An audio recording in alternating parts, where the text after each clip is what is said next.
dahil hindi kami binigyan ng magandang clearing. At titingnan namin isa-isa dito kung sino may balat sa puwet.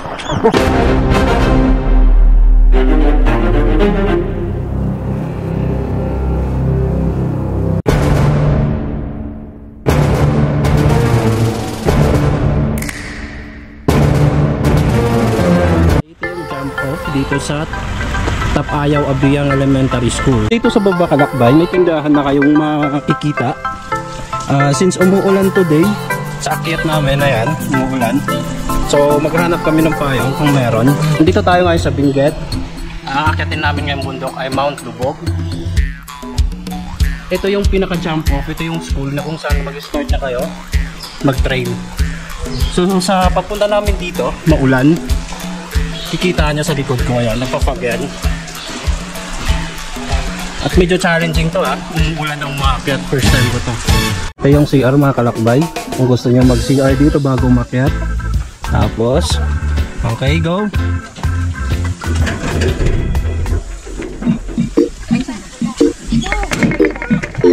Salamat at tayo'y magkasamang muli. 20 minutes na mula jump off. So may dinaanan ulit kami na hindi sementado, lupa at bato ulit, pero ongoing pa rin yung ulan, tuloy pa rin ang laban.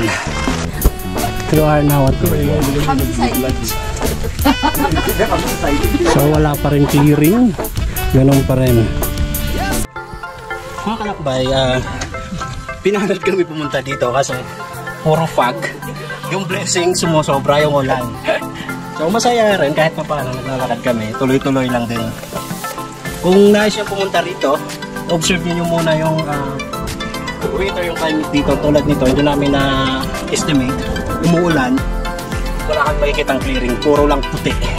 Pero napakasarap sa pagkaramdam ng umakyat tapos umuulan. Ako tayo makarating dun sa summit, nagdadaanan tayo na ganito, parang putol siya, pero pantalon siya na nilagyan ng buhangin at tinaniman nila ng pinya sa ibabaw. So isa rin sa attraction dito habang tayo naglalakad, nakakawala din ng stress.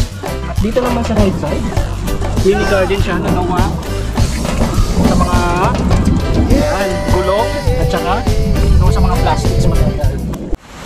Ang Kalakbay na madadaanan ka ng bridge na to, gawa sa bakal. Ang ilalim dito ay ilog ba yun, may bukal. So ingat lang pag matibay lang. Mga Kalakbay, malapit na tayo sa summit. Ito ulit nilalakaran natin. Bato-bato, may putik. Dahil sa lakas ng ulan kanina, medyo malinis naman siya, nawash out yung putik. Kaya safe siya maglakad.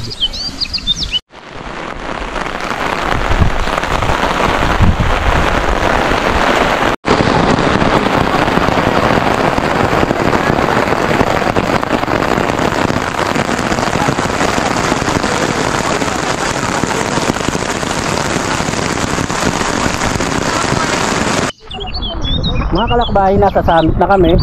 So ito yung magiging hitsura ngayon dahil hindi kami binigyan ng magandang clearing. So yan, puro fog, namumuti, mayroon pa hindi balat sa puwet. At titingnan namin isa-isa dito kung sino may balat sa puwet. Ayan. So ayan, nag-enjoy naman ang lahat mga Kalakbay. Ayan, kaway, masaya. Masaya! Kumusta ma'am yung paghawak din sa bakal, ma'am? Lumig-lumig. Ang dami ng bakal. Basta na tumatagos yung ano eh. Tubig eh. So ito yung summit, Kalakbay. Akit tayo.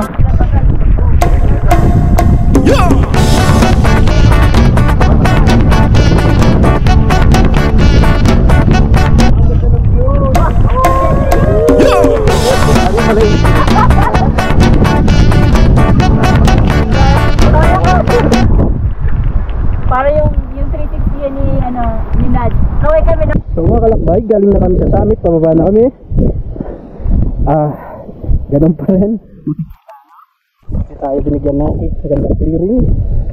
Patuloy pa rin tayong maglalakbay pababa. Safe naman to pababa kasi may hawakan na mismo. Bakal, ayan. At dire-diretso lang tayo. Wala nang pagod to pababa.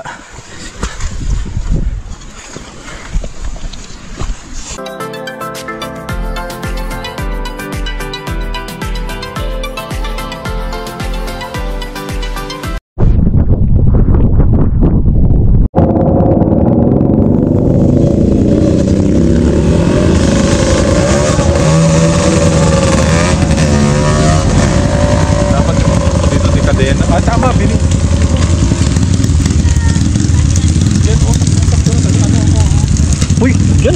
Ganyan.